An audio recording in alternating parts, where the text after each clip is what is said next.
Jadi kalau sekarang dengan berita buruk yang diterangkan oleh 5 orang ini, kita justru harus gembira. Karena memang itu yang kita duga dari awal. Oh, ini akan terjadi pemburukan. Karena 8 poin yang diterangkan oleh KMI berlaku sekarang. Memang, karena itu mahasiswa betul di end game itu memang sedang terjadi. Bukan karena voluntarisme kita, tetapi faktor-faktor sosiologi bergerombol untuk memastikan bahwa Indonesia sedang berada di ujung kehancuran.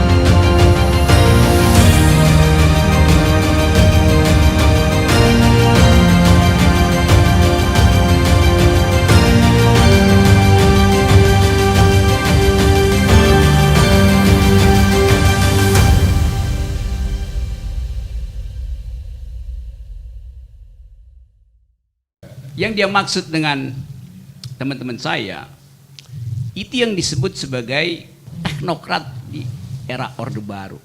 Dan yang kemudian carry over ke dalam era reformasi itu. Itu yang dimaksud tuh. Kan itu disebut teman-teman saya, untung dia nggak bilang saya tuh. Karena saya memang nggak ada di situ. Saya menghindar dari situ tuh. Satu paket di dalam sejarah yang memang mendominasi dunia waktu itu adalah pikiran-pikiran neoliberal. Tapi saya bukan neoliberal, I am a liberal. Tapi kalau saya katakan saya Rocky Gerung adalah liberal, saya mesti kasih konteks. Kalau Anda bilang saya seorang liberal di Eropa, artinya Anda kanan, partainya konservatif itu, pro kapitalisme itu. Kalau di Amerika, liberal artinya kiri, yaitu mengupayakan social justice. Partai Demokrat itu liberal, Partai Republik itu yang neoliberal gitu. Nah, kadang-kala di sini itu ditukar balikkan karena otak-otaknya sungsang itu. Karena itu yang sering mesti saya bikin klarifikasi. Jadi kita kagum bahwa Ihsanuddin Nursi punya pengetahuan komprehensif bukan sekedar tentang metodologi ekonomi, tapi sejarah ekonomi. Itu yang penting sebetulnya. Yang nggak diajarkan di Fakultas Ekonomi itu atau di FISIP. Mengerti asal usul dari neoliberalisme dari tahun 44 ketika diadakan sidang di yang kemudian menghasilkan Bretton Woods sampai sekarang soal Bitcoin, kita nggak bisa lihat ada perdebatan bermutu di talk show tuh. Karena buta huruf semua tentang sejarah ekonomi itu. Jadi ini yang membedakan antara kami dan mereka, KAMI dan mereka. Yes.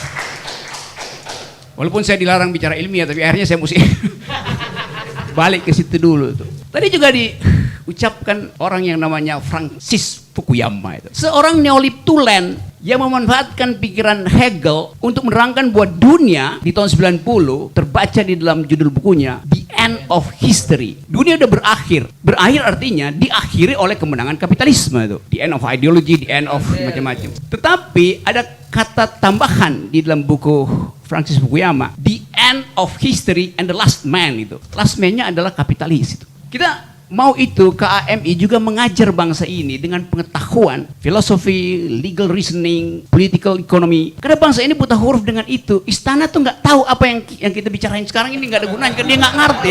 Yes. Jadi kalau sekarang dengan berita buruk yang diterangkan oleh 5 orang ini, kita justru harus gembira. Karena memang itu yang kita duga dari awal. Oh, ini akan terjadi pemburukan. Karena 8 poin yang diterangkan oleh KMI berlaku sekarang. Yang dikonstatasi oleh kami, mulai pemburukan ekonomi, pemburukan kehidupan kebudayaan, pemburukan birokrasi, semua sekarang menyatu. Sehingga masuk akal ketika kita bilang ini adalah the end of history dari Jokowi. Itu intinya.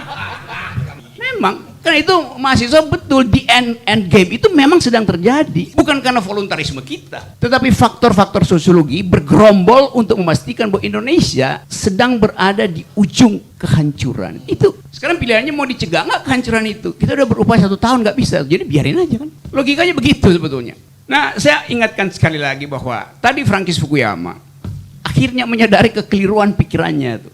Karena itu kemudian dia tulis buku baru, judulnya Disruptive.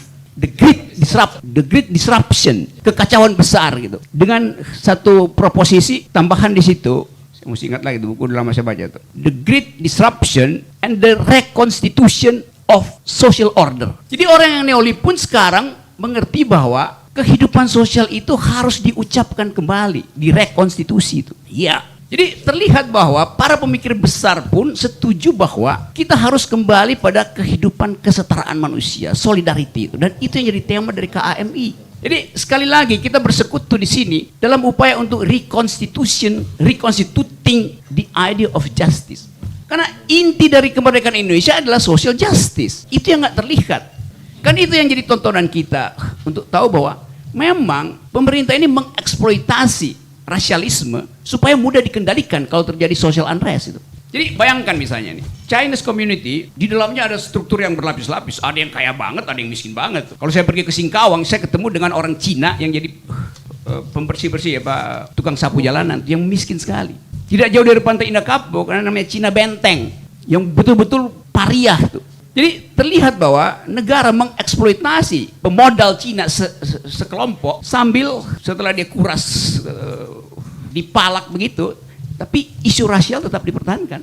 Karena itu cara untuk mengendalikan masyarakat. Hal yang biasa kita baca di dalam buku-buku political philosophy, di dalam upaya untuk memahami bahwa niat pemerintah sebetulnya adalah menghalangi persatuan supaya dia bisa kendalikan keadaan itu. Itu busuknya pemerintah yang diajarkan oleh Niccolo Machiavelli sampai ke siapa namanya tuh 1984, George Orwell. Sampai kita baca buku yang ditulis oleh Ihsanuddin Nursi. Kalau kita bikin refleksi Indonesia hari ini, lepas dari soal kita mau konfrontasi, kita mesti katakan bahwa kepemimpinan hari ini kepemimpinan yang tidak dituntun oleh pikiran. Dia nggak ngerti apa yang sedang terjadi. Bahkan ditanya apa itu Taliban, apa itu Taliban? Dia knows nothing itu. Karena akhirnya waktu kita ajukan proposal perubahan 1 tahun yang lalu, kita bilang ini adalah gerakan moral. Energi kita datang dari keprihatinan terhadap bangsa. Selama 1 tahun kita mesti lakukan reevaluasi dan bikin kondisi baru. Apa yang mesti kita soundbite kita, nama baru untuk keadaan ini apa? Kita mesti beri nama keadaan ini. Menuju endgame kah? Pastinya begitu. Jadi saya lihat bahwa publik di bawah itu menunggu nama baru dari keadaan ini apa itu. Pemburukan, the beginning of the end. Dan nama itu hanya bisa diberikan oleh orang yang mampu melihat sejarah secara utuh gitu. KAMI bisa melihat sejarah secara utuh, karena itu KAMI bisa memberi nama apa yang sedang terjadi sekarang. Tidak cukup lagi kita katakan bahwa kami adalah gerakan moral, karena kita sudah upayakan itu. Artinya gerakan moral sebagai basis dari perkumpulan ini harus dinaikkan 1 derajat. Silahkan dijawab sekarang. Iya, supaya orang tahu bahwa moral dan perubahan mendasar itu satu nafas. Orang membutuhkan perubahan mendasar. Orang nggak peduli lagi dengan ya mau 3 periode gak segala sesuka-suka deh. Tapi kita menginginkan perubahan mendasar. Jadi kata perubahan mendasar harusnya mulai digaungkan oleh petinggi-petinggi kami, oleh kita semua tuh. Supaya orang tahu bahwa KAMI menaikkan 1 derajat tuntutan politiknya tuh, bukan sekedar moral tuh. Karena moral udah selesai, kita udah coba nggak bisa itu. Bahkan lebih memburuk kan.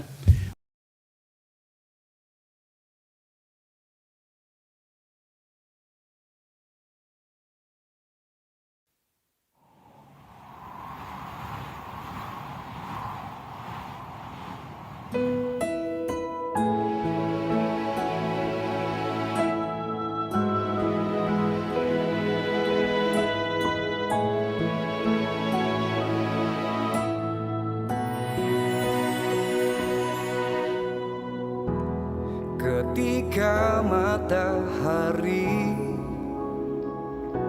hanya di atas kepala, panas melelehkan padang yang luas, tak ada naungan, tapi engkau pemimpin adil. Tuhan memberi kabar gembira. Setiap manusia adalah khalifah di muka tapi engkau khalifah. Dari khalifah kau dinaungi, kau diselamatkan. Oh, dari hari pembalasan engkau bisa bawa mata air kebaikan bagi manusia.